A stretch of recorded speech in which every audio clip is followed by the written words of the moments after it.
moment. Today we're continuing with Time Princess, the Romy and Juliet story. Well, first I'm gonna let the sound test to see if if the stream is running or not. Is it running?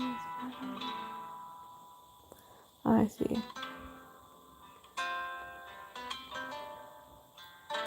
Let's see how we're doing with sound.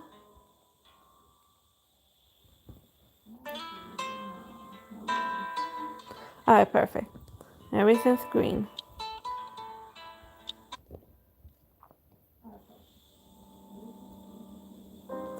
It's dark, I can't tell where I am. I'm floating in the air, and there's nothing beneath my feet, and the wind howls around me, and I can hear ghostly sobs. It is the hell that Dante wrote about. I remain calm despite of everything, even if I face judgment. It's my fortune to have walked the same path as a great poet.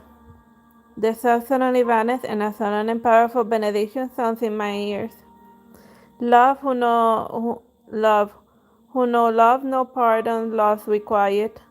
Sees me for him so strongly in the light, that as you see does not leave me yet. Love drew us onwards to consuming death.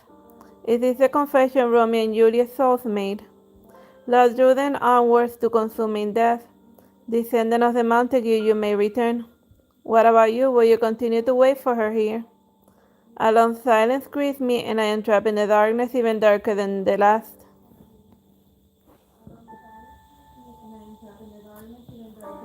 Romy, Romy, someone calls me into the haze. Is it father?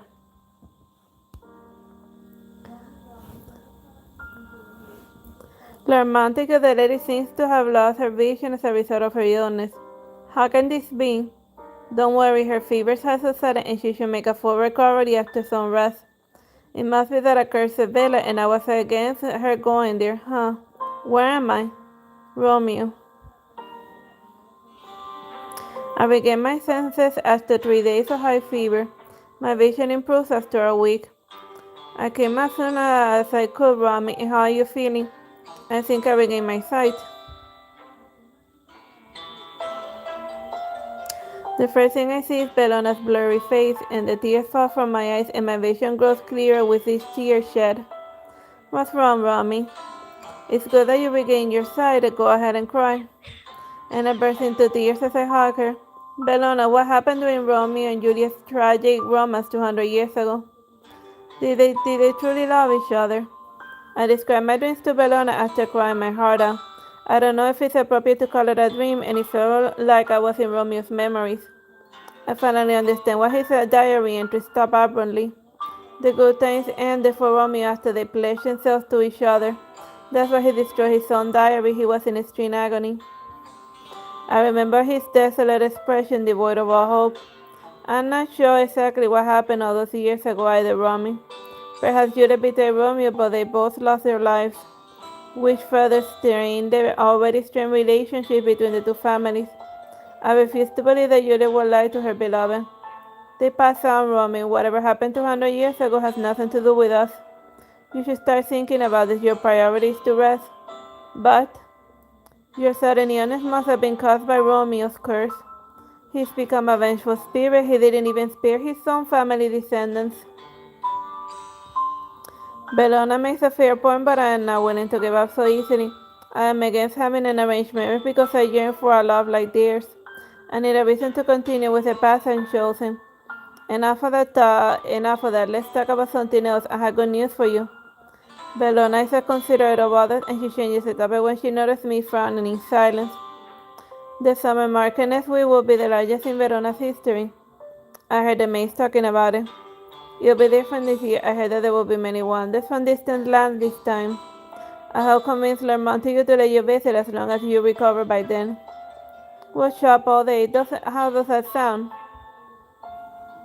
The gloom of my heart dissipates thanks to Bellona's brilliant smile, and her eyes are full of anticipation. I love that. We shout until the maid knocks on the door. Good morning, Lady Ronnie, Lady Bellona. The maid carries a bouquet of fresh lilies, and she places them in a vase. Those glisten on the lily petals like looking exceptionally clear in the morning sun. The lilies are gorgeous. Who sent them? Bellona examines the flowers in the vase. Who else but the young master of the Piccolomini family? He sent a fresh bouquet of lilies every day while my lady was unconscious. He also sent a message and he hopes that you feel better and he hopes to see you soon. The maid is exhilarated favorite raised an eagerness for gossip. That's Romy for you. Not even your master Piccolomimi can resist her charms. They are imperfect things and I can't decide if I should laugh or shout at them. That's impossible. Our parents must have had something to do with this. I don't believe anyone could fall in love with someone they never met. Even those who truly love each other can develop cracks in their relationship. What is love? And my mind wanders until Bellona places a hand on my forehead. I thought you had another fever, but it turns out you just weren't listening. I'm sorry about that. My mind wandered for a moment. I'm just saying the maid said Lawrence is here for a visit. Lawrence, why is he here? Lawrence is my childhood friend who's studying at Verona Seminary. I haven't seen him in a while. Isn't it obvious he's worried about you? He was the first to come over when Lord Montague brought you home. You know how he feels about you, right? Stop spouting nonsense, Bellona. He'll laugh if he heard that. Your face is already turning red. Okay, I won't mess with you, but you should put on something presentable and I'll wait outside. Bellona is so smile as she closes the door and I cup my face, feeling the burning heat before hurrying to get a change.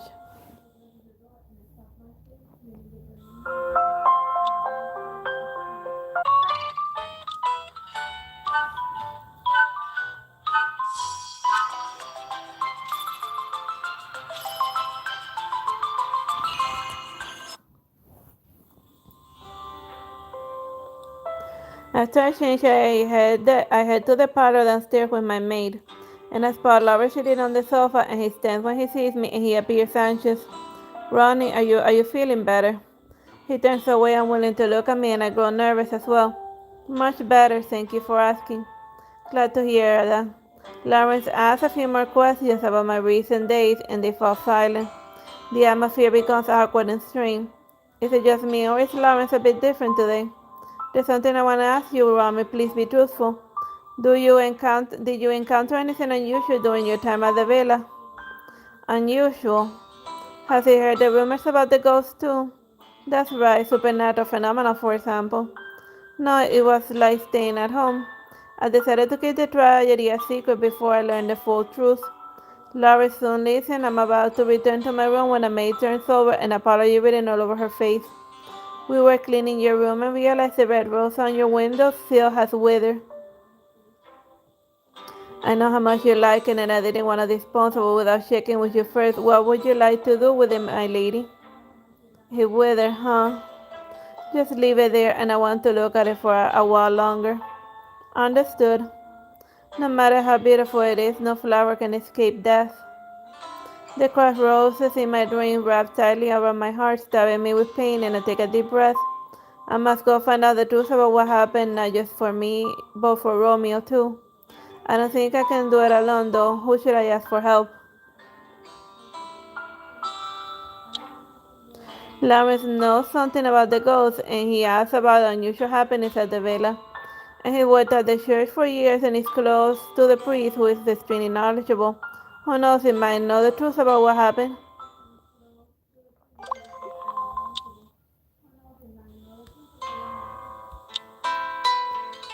Oh yeah, here the path diverges. One you go with the father to get answers and the other one we go with Lawrence.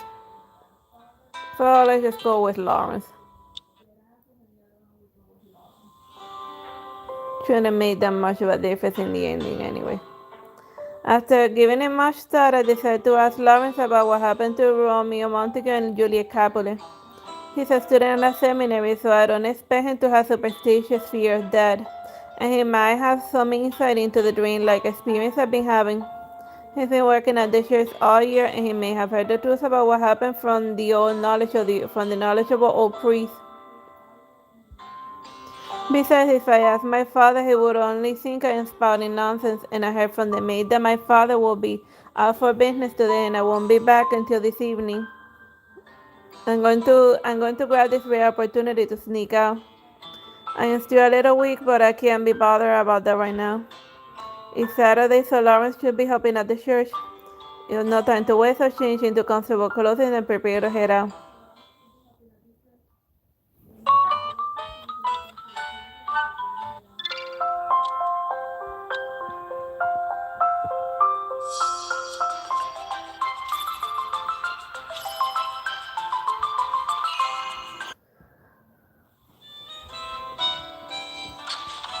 Pushing open the church door, I lock eyes with Lawrence. Romy, what brings you here? Before I can reply, he pulls an puzzled expression. You're amazed now with you. Did you sneak out again? What do you mean again? Anyway, can I go out for a breath of fresh air? Perhaps my tone was too defensive because Lawrence shakes his head. Of course, but you still don't look good, and give me a second and I'll escort you back. I just arrived. Are you already planning to chase me away? I playfully pout and Lawrence gives me a knowing smile. You must have come here for a reason. Is there something you want to ask me? How should I bring up my question about what happened to Romeo and Juliet? I just ask it directly. It'll be like I'll still be asking him in the end. There's no need for excuses. Whatever his answer, at least I had the courage to face the truth. After a moment of silence, I revealed my intentions for coming. How much do you know about the strange happenings in the villa? Lawrence is instantly grave and his eyes dart about, and he speaks only after ascertaining that no one is around. You saw him at the villa, didn't you? The ghost who's been lingering for centuries. Lawrence finishes sorting out the food on my hand and walks me to the bench to sit down. And I present telling what I experienced in the villa and in my dreams, and his brows knit together. Romeo say, why do you lie to me? Why do you betray me? When I describe Romeo's life's mournful how tears roll down my cheeks, my vision blurs and I can't see the expression on Lawrence's face, and perhaps he's laughing at my childish reaction. Here, take this. Lawrence places a handkerchief in my hand. My heart is always gratitude for Lawrence, and we've been side by side since we were children. And as still wiping away my tears, I come down, and only to see Lawrence glancing at me worriedly. I can't believe such a thing has happened, Romy. Are you okay? I must look shaken. I'll be fine. Don't worry about me. I just want to know what happened back then. Lawrence lets out a long sigh, and I never seen him look so solemn. I could tell you had something on your mind the other day, and I heard rumors about the villa, and I happened to overhear the priest one time when he was talking about what happened 200 years ago. So you met Romeo's ghost? Yes, what can you tell me about his past? Lawrence takes a deep breath before continuing. Romeo and Juliet didn't elope and live happily ever after, as some say they did. Although they planned to elope the day that before their intended journey, Romeo received a farewell letter from Juliet. A farewell letter. Was it because Juliet was betrothed to the Count? Lawrence nods, looking grim. The letter said that for the sake of peace between the Capulets and the Montague, they should cut off contact with each other. Since the relationship was met with everyone's disapproval, she was willing to accede to her father's wishes and marry the Count. What? I am in disbelief, and the tenderness in Juliet's eyes as she gazes at Romeo is still fresh in my mind. There must be some mistake. Juliet wouldn't have been so heartless. I know, but the story doesn't end there, Romy. After reading the letter, Romeo risks his life to go to the Capulet family manor with a large bouquet of red roses. However, he only managed to catch a glimpse of Juliet boarding a carriage in her wedding dress. In despair, Romeo fell on his sword. How did things turn out like this? Listening to Lawrence's account of what happened makes my heart ache, and I can't even believe to imagine how desperate Romeo must have felt. No wonder he harbored such strong resentment. Still, I can't believe Juliet would betray the person she vowed to spend her life with. There was something else going on, wasn't there? You're right, it wasn't Juliet who boarded the carriage, but her maid. Faced with the ultimatum given by her parents, Juliet begged her maid to marry the Count while pretending to be her. She didn't know her parents had forged a letter. She didn't know that her parents had forged a letter to Romeo. Upon hearing the commotion, Juliet stepped down into the balcony and saw her beloved lying in a pool of blood. I slumped in the bench in a daze, all my strength drained, and there's a ringing in my ears. So that's what really happened. The tall statue of the Virgin shines brightly in the afternoon, and she has witnessed the union of countless couples for hundreds of years. Perhaps 2 centuries ago, Romeo and Juliet believed that they would spend the rest of their lives together as well. That night, I tossed and turned in my bed, and Lawrence's words lingering in my mind. Julia let out a heart-wrenching cry and jumped off the balcony. The truth was covered up by both families, who claimed they died of a sudden illness. The violent conflict that broke out afterwards shook the whole of Verona, but no one remembers the spark that started it all. Whenever anyone mentions other than they just lament that the young people are too impulsive. Tragically, Romeo and Juliet weren't even buried together in the end. Fate was cruel to them. They met each other by chance and missed the opportunity to stay together. If Romeo's spirit is still here, how is it that he doesn't know his lover never betrayed him? Bellona is right, 200 years have gone by and no one cares about what really happened anymore. Although they died for love, they are just viewed as a cautionary tale for future generations. Today, people are only concerned about the worsening family feuds in Verona. Recalling the way that Lawrence hesitated before telling me the story, I can see why they lived and died in vain. Even without this tragedy, conflict between the Montagues and the Capulets will always be inevitable due to generations of bad blood between both families. No one even knows how many scuffles had occurred. Lawrence asked me to keep this secret from everyone, even Bellona. And it would be good if I could see Romeo again, and maybe I could put an end to his anguish. Lawrence told me that it was only by chance that the priest revealed to him the truth about the tragedy. And he only asked the priest why he hadn't left this place, and despite knowing Romeo's spirit still haunts the villa. And the prince simply smiled and said, "When you find the answer to this question, you will finally understand the meaning of love." The meaning of love, what can that be? Moonlight floods the room, and I gaze upon the withered red rose on the windowsill and sink deep into thought.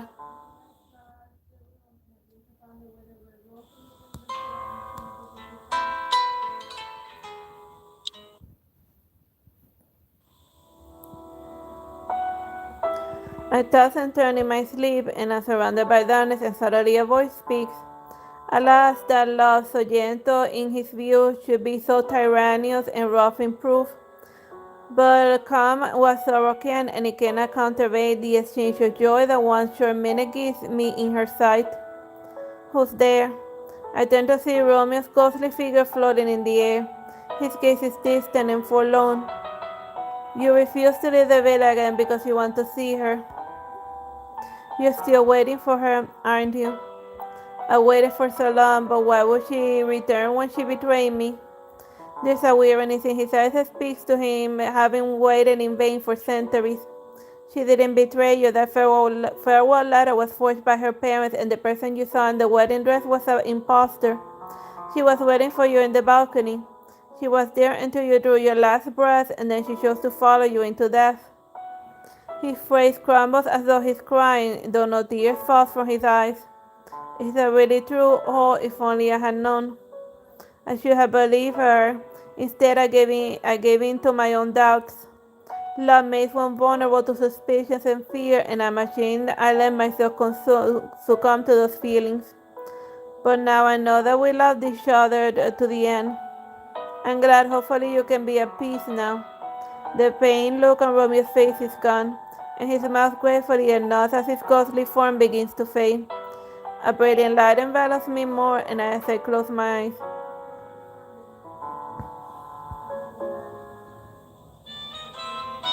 a week later, I fully recover, and Bellona visits me as promised. The weather's great today, Romy, and it's a good day for us to head out. Yes, it is a lovely day. August is nearing its end, and so are Verona's long summer days. There's been some rain in the past few days, so the air is no longer unbearably warm and dry. The cool morning breeze is refreshing. I got good news for you. I agreed along market.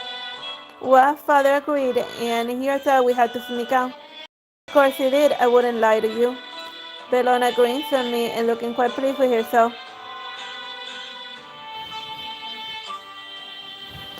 I told him that you've been stuck indoors for this whole time and it will be good for you to get some fresh air. And I say you've been cooped up so long that you probably have forgotten how to walk. Don't be ridiculous, Bellona. I still know how to walk. Even so, thank you for convincing Father. I can't wait to get out. And it's been good to leave my kids behind and venture outdoors. Don't mention it. It's been a while since we went out together and I'm looking forward to it. Bellona and I exchanged smiles and I'm relieved to have finally solved the mystery of what happened at the villa 200 years ago. It's been an emotional journey and at one point I thought my heart would break right alongside Romeo's. I'm glad to see you fully recovered, Romy, and I was worried I'd never see you in good spirits again. You let yourself get so emotionally tangled up in what happened at the villa all those years ago. I'm sorry I couldn't be much help. Don't be silly, I should be the one apologizing for making you worry. You'll be pleased to know that I decided to put the matter to rest. Sorry, Bellona, if I could tell you the truth about what happened, I would. Bellona heaves a sigh of relief and she takes my hand and gently squeezes it. What happened to the rose you had in there? Is it gone? Looking at the empty sunlit windshield. It began to wilt, so I pressed it on a book and now I can enjoy its beauty forever. How romantic. Last night I placed the wilted rose in Romeo's diary and now its pages smell faintly of roses. I am so glad Romeo is finally at peace. Bella and I continue to chat until the maids call us down for lunch. Oh, time to change, Ronnie. Why don't you put on something special to celebrate your recovery? Alright.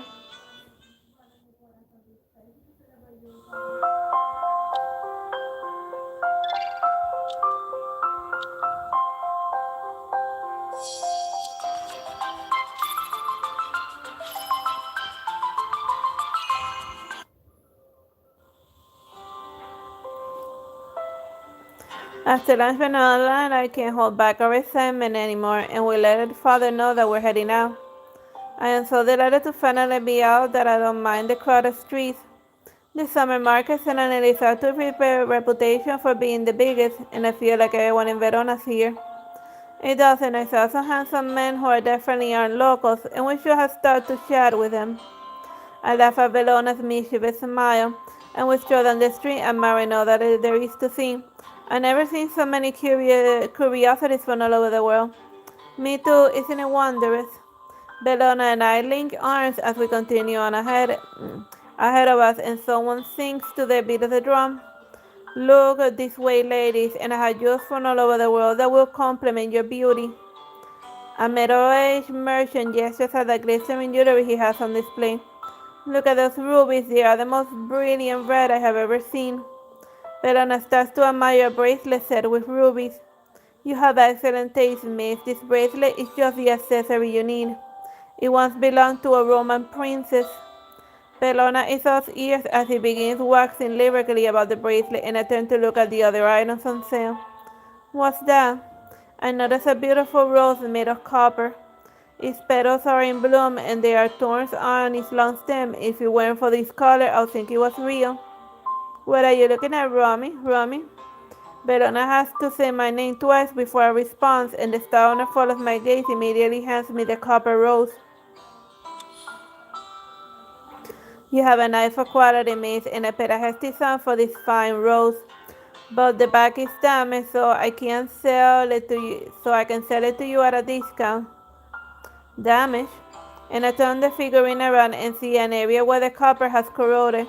And I stare at it wordlessly thinking of the time when Romeo wept in the rain and crushed the rose petals. It's imperfect, just as Romeo's love for Juliet was, but that's what made it beautiful. True love is about appreciating someone entirely, flaws and all. I'll take it, sir. Wonderful, thank you, miss. I reach for my purse when I hear a cheery voice behind me. Are you about to sell my figurine to this lady, sir? I turn my back in surprise and a young man stands behind me. The mask he wears doesn't hide his exceptional stature and manners. He even resembles a masked man in my dreams. And the store owner stares at him for a second and then clasps a hand to his forehead. Oh, please forgive me my bad memory. I forgot your request. That's right. Looks like I arrived just in time. The young man gazes lands on me and I feel my heart begin to beat faster. I'm sorry, miss. He was here before and requested that I hold the item for him. Please accept my sincerest apology. Choose any accessory that catches your eye and it's yours. That's not necessary. I'll just look around elsewhere. Have you taken a shine to this figurine, miss? I don't want him to feel obligated to give up the figurine if I say yes. No, I just thought it looked unique. It's yours if you like, and it will be an honor to make you happy. There's no need for that really, and if you excuse me, I must be going. A wave of disappointment washes over me as I look away from the beautiful rose. I hope I can find something similar to that rose, or something that moves me in the same way that the young man's gaze did just now.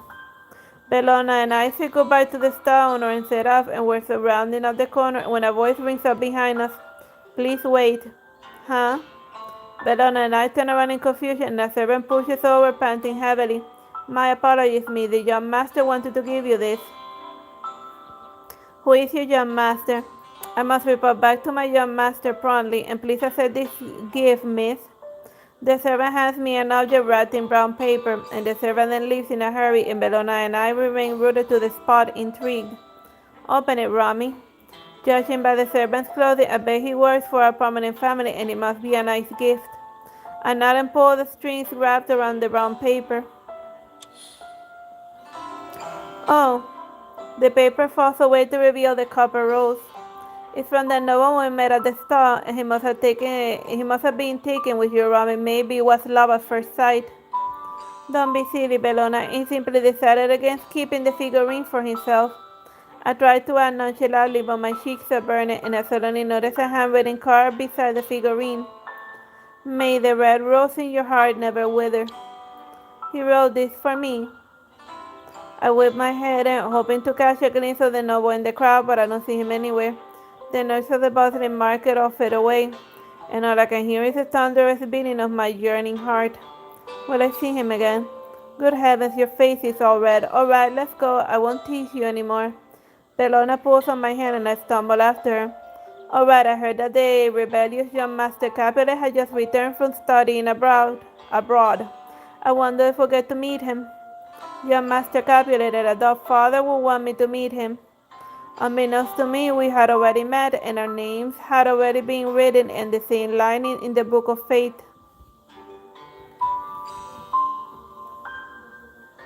And an immortal red rose.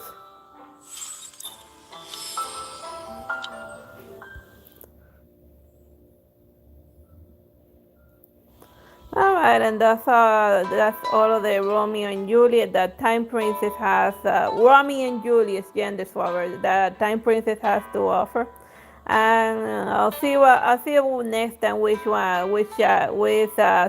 story I start reading. Don't